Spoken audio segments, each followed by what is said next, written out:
News Services Division of Akashvani presents Northeast Diary.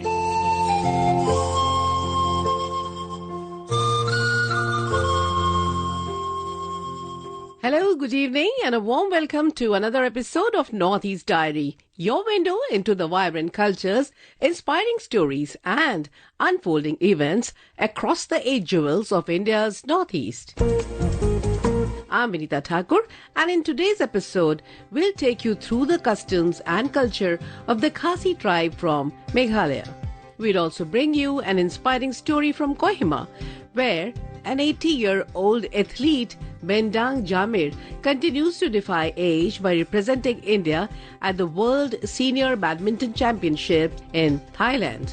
And in addition to this, we have a special report from Mizoram, where the Border Security Force, BSF, has organized a 6-day Bharat Darshan tour for students. But first, let's head to Arunachal Pradesh, where the Bugun tribe recently celebrated their traditional harvest festival, Pham Kho Sawai, with great fervor and joy. Arunachal Pradesh is a vibrant mosaic of cultural diversity, home to 26 major tribes and over 100 sub-tribes, each with its own unique dialects and traditions. Among these, the Bugun tribe of West Kameng district is particularly notable for its rich heritage and colorful celebrations. Today, we will explore the lively festivities of the Bugun community as they celebrated their traditional harvest festival, Pham Kho Sawai. Our Itanagar correspondent Rakesh Dole brings you a detailed report on this joyous occasion.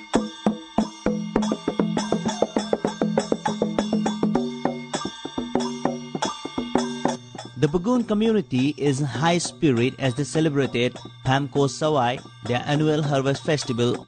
This festival is celebrated on September 10 every year. The term Pham Kho translates to mountain, that is Pham, and river, that is Kho, a polysemy of any form of water. This lively festival, which translates to Mountain River Festival, underscores the vital role of nature in their lives. Mountains and rivers, central to their survival and well-being, are honored through a rich tapestry of traditional dances, cultural performances, and sacred rituals.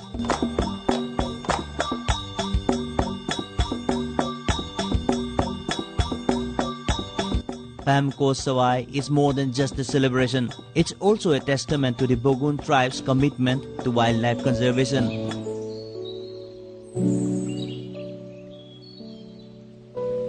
The tribe's establishment of the Singsung Bugun Village Community Reserve has been instrumental in protecting the critically endangered Bugun Leochichila bird. The conservation effort earned them the prestigious 2018 India Biodiversity Award.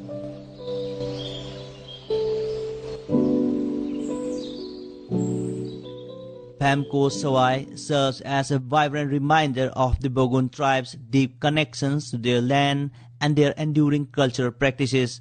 As the community celebrates their rich traditions and commitment to conservation shines brightly, contributing to the global appreciations of their unique heritage.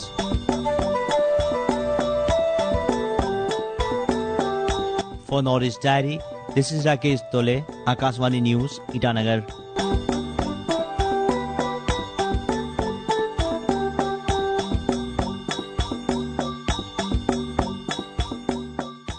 Folks, in an inspiring story of determination and enduring fitness, 80-year-old Bendang Nukshi, popularly known as Bendang Jamir, continues to defy age with his remarkable athleticism. A veteran shuttler who has excelled in both national and international levels, Mr. Jamir is once again representing India in the 70-plus age category at the ongoing Badminton World Federation's World Senior Championships in Pattaya, Thailand. The tournament began on September 7 and will conclude on September 14. More from our Kohima correspondent Asunu. Hailing from Mopunchiket village in Mokokchung district of Nagaland, Mr. Jamir began his sporting journey in football and was part of the government high school Mokokchung team that finished runners-up in the 1968 Subroto Cup. He also captained the first ever Nehu football team in 1974. Recently, he secured third at the Indian Master Veteran National Badminton Championship in Goa. Mr. Jamir shared his pride and anticipation for the championship and encouraged young people to embrace his philosophy of health is wealth. It is always a proud moment for me to represent India. This will be my third time in this international event, and I feel deeply grateful and motivated to give my best. I want to remind our youngsters that health is wealth. Do not abuse it. Engage in healthy practices and keep yourself active both physically and mentally. Known for his remarkably fit at his age, the octogenarian follows no special diet but stresses on staying active, working hard and staying happy. He also emphasized that going through pain and hardship is essential for health and life. Currently residing in Dimapur, Mr. Jamir also engages in farming and continues to serve the community, including as advisor to the Nagaland Registered Class 1 Contractors Union. For Northeast Diary, this is Asunyo from Akashvani News, Kohima.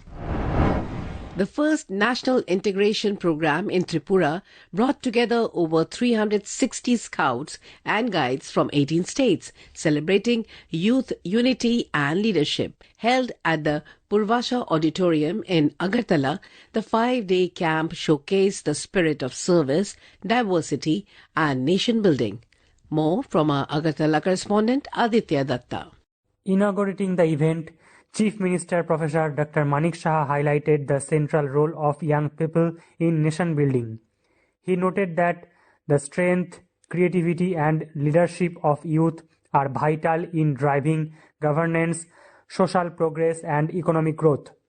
He further emphasized that society must actively invest in its younger generation, not only through education but also by creating opportunities for skill development, entrepreneurship and civic engagement to fully realize their potential. The camp, with 368 scouts and guides representing 18 states, stands as a vibrant example of unity in diversity. It goes beyond drills and outdoor training, offering participants the chance to learn teamwork, discipline, and respect for different cultures and traditions while working together toward common goals. The Chief Minister also acknowledged the crucial role scouts and guides play in times of crisis, often serving communities during natural disasters and emergencies. Their commitment, he observed, reflects a spirit of service that extends far beyond their uniforms. Youth and Sports Minister Tinku Roy, Department Director A.L. Darlong and other dignitaries attended the program. However, the focus remained firmly on the scouts and guides themselves, whose enthusiasm and determination throughout the day reflected the strength and promise they bring to the nation. As the camp continues, it serves as a reminder that youth are not only the hope of tomorrow but also a driving force for the progress of today. Aditya Datta for Northeast Diary, Akashvani Agartala. With a view to fostering national integration and promoting patriotism among all sections of society, the Government of India is organizing programs like Bharat Darshan and Ek Bharat, Shresth Bharat. So, for the first time in Mizoram, the Border Security Force, BSF, has organized a 6-day Bharat Darshan tour for students. More from our Aizawl correspondent, Isaac.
Mizoram Governor General retired Vijay Kumar Singh flagged off a group of 100 students, accompanied by 8 teachers and tour guides, from Raj Bhavan in Aizawl on September 3rd for a Bharat Darshan tour to Delhi. The program is organized under the aegis of the Ministry of Home Affairs and facilitated by the Border Security Force (BSF). In his address, the governor expressed gratitude to the central government, the MHA and BSF for initiating this meaningful program for students from Mizoram. He described the Bharat Darshan tour as a commendable and well-planned endeavor, acknowledging the efforts of all stakeholders in ensuring its success. Highlighting India's vast diversity, he said that despite the country's many cultures, language and communities, it remains united and harmonious. He urged the students to approach the tour with curiosity and an open mind, encouraging them to learn from their experience and bring back valuable insight to contribute to Mizoram's progress. The governor advised the students to ask questions fearlessly, seize every learning opportunity, and utilize their experience to foster development in their home state. It makes us proud that there is a country which has got different cultures, different languages, different type of people, and yet we are one. And that is the whole aim of this exercise. It's a great opportunity. I feel very happy that something which we had asked donor ministry to do it, that is already being accomplished by the BSF to its own resources. Enjoy this tour and come back not only happy, but come back with a lot of learning. Wish you all the very best. Exhorting the students, DIG BSF Asan Sahedi said that this type of tour program is designed to give students an enriching and learning experience that otherwise could not be fully captured in a classroom. During their 6-day tour, the students will be visiting places of historical importance, cultural and heritage sites, government offices, science museum, etc. They are likely to meet some important senior officers of MHA in Delhi. This educational tour will provide the school children from Mizoram with an enriching experience beyond textbook by witnessing the vibrancy of India's capital. This year's Bharat Darshan tour comprises 100 students and 8 teachers from 8 schools across 4 districts, namely Aizawl, Lunglei, Mamit and Saitwal. The 6-day tour from September 3rd to September 8th will include visits to historical sites, cultural and heritage landmarks, government offices, museums, etc. in Delhi. The students will also interact with MHA officials.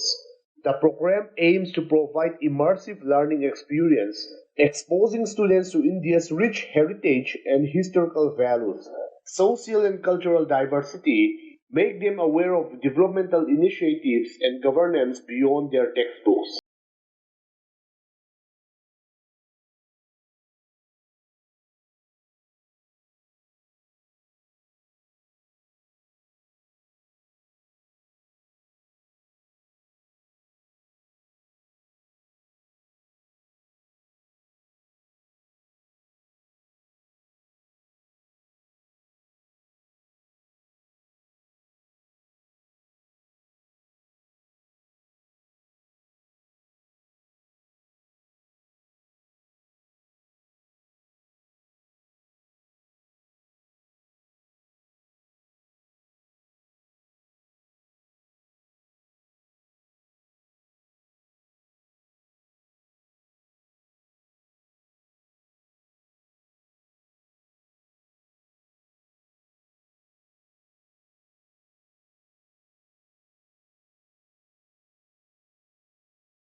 This is Isaac, Akashvani News, Aizawl. Now let's embark on a fascinating journey to explore the rich customs and vibrant cultures of the Khasi tribe, nestled in the lush hills of Meghalaya in northeastern India. The Khasi people boast a unique blend of traditions, language, and way of life. From their matrilineal society to their deeply rooted spiritual beliefs, the Khasi tribe offers a remarkable tapestry of history and heritage. So let's dive into the heart of their culture, unraveling the stories, rituals, and practices that define this incredible community.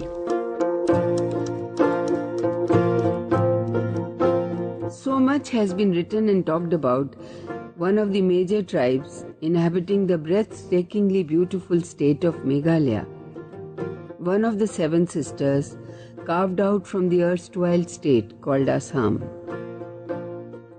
However, very surprisingly, still not much is known about the people and their great civilization.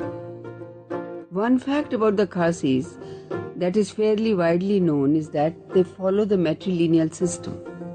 But it is important that we appreciate the very specific nature of matrilineal among the Khasis.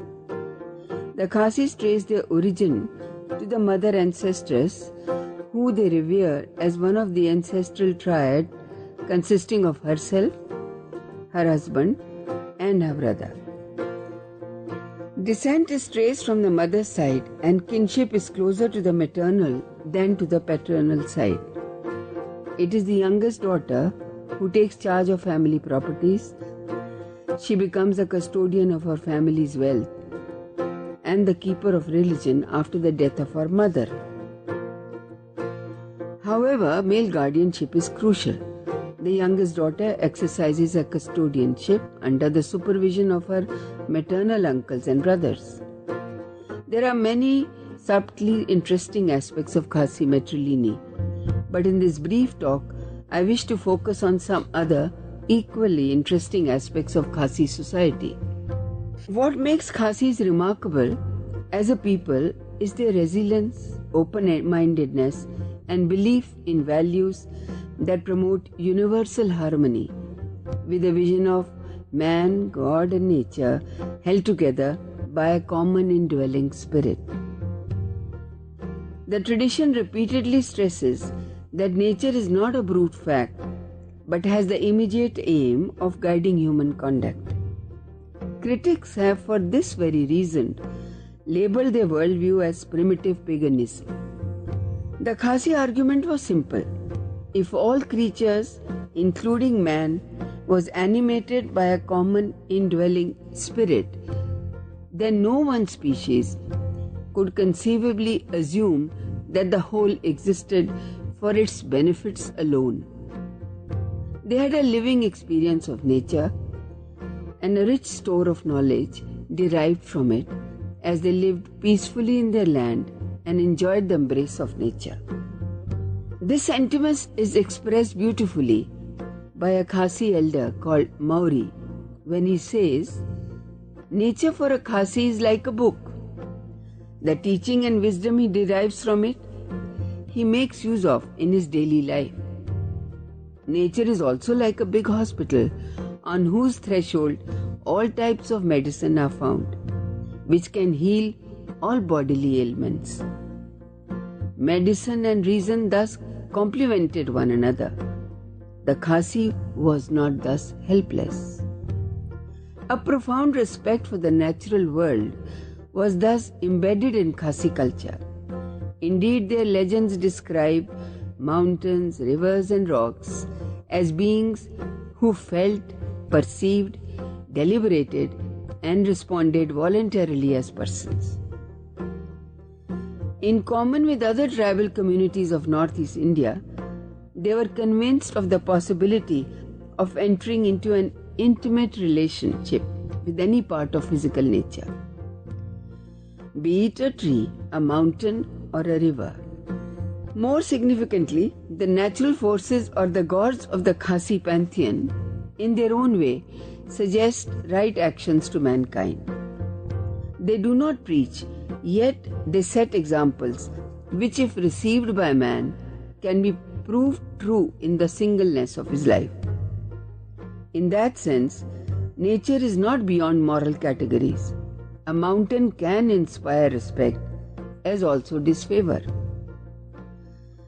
Let me very briefly tell you a Khasi story of the fight between two mountain gods. There lived two mountain gods, U Nongsinri in northwest Khasi Hills and U Kumawan in west Khasi Hills, who were similar in shape and height, standing tall and erect, always facing each other with a smile. Above all, the two were great friends. As time passed, U Kumawan's marriage was arranged to a girl as beautiful as the moon. They lived happily and earned the respect of mankind by protecting the people from invaders and other evil forces. On receiving the news one day that his father was critically ill, U Kumawan, the husband, had to hasten to his side. While leaving, he counseled his wife to maintain decorum in his absence and not allow anybody to visit her while she was alone. After his departure, his friend Nongsinri, finding her irresistible, managed to seduce her, and by cunningly giving her the false news of her husband's death, he had her acceptance to his marriage proposal. When U Kumawan returned, he found his friend with his wife. One look at both convinced him of their betrayal. In anger, he kicked Nongsinri so hard that he ran to his place. After this, the war between the two friends began. With bows and arrows, they fought each other for 9 days. At last, U Kumawan was victorious over U Nongsinri. Victory was his because his cause was just. Accordingly, being guilty in the eyes of Khasi law and morals, Nongsinri justly lost the war and lies today at the foot of the hill. U Kumawan is God because not only is he an exemplar in action, but he is one who is of right conduct. His friend meets a sorry end because he is guilty of a moral crime, namely adultery, and the legend makes an example of him to warn other potential moral offenders. Of the many forces of nature, under the supreme reality called Ublai, it is earth whose abundance and grandeur remain unparalleled for the Khasi. As the sustainer of life, human as well as non-human, Mother Earth holds all in her lap. She is mother not only to man but also to the gods or the natural forces. In that sense, she is the source of the entire cosmos. The modernist isolation of man from other beings of the world would have appeared strange to the ancient tribesman. According to him, trees, mountains, rivers, and of course animals play a crucial part in the life of the community. For instance, the crowing of the cock announces the arrival of the day. So also the dog not only offers man security, but is also sensitive to calamities such as floods, earthquakes, and impending death.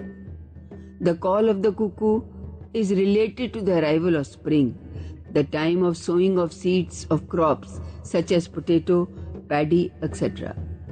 Even the tiny insect, the cricket, is significant, for it warned the Khasis of approaching enemies by making a noise.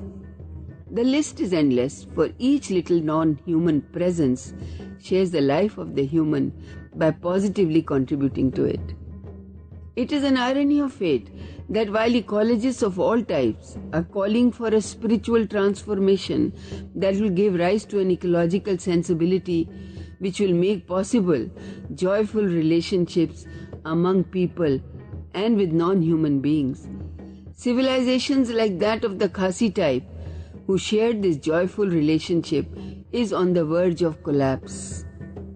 There seems to be a re-evaluation and rethinking in today's society on a number of issues, said I.M. Simon, another Khasi intellectual. conversion to Christianity, modern education, urbanization are a few of the carriers of change which have drastically altered the spiritual outlook of the Khasis' understanding of man, God, and nature.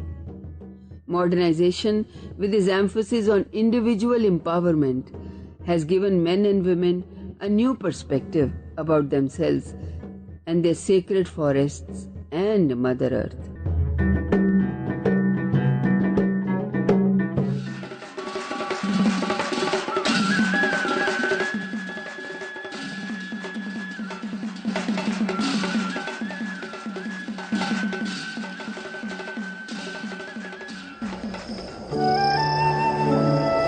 Borgi or celestial songs are special lyrical pieces set to specific melodies called ragas. These songs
Anita Thakur with assistance from Kumar Gaurav. It was brought to you by the News Services Division of Akashvani.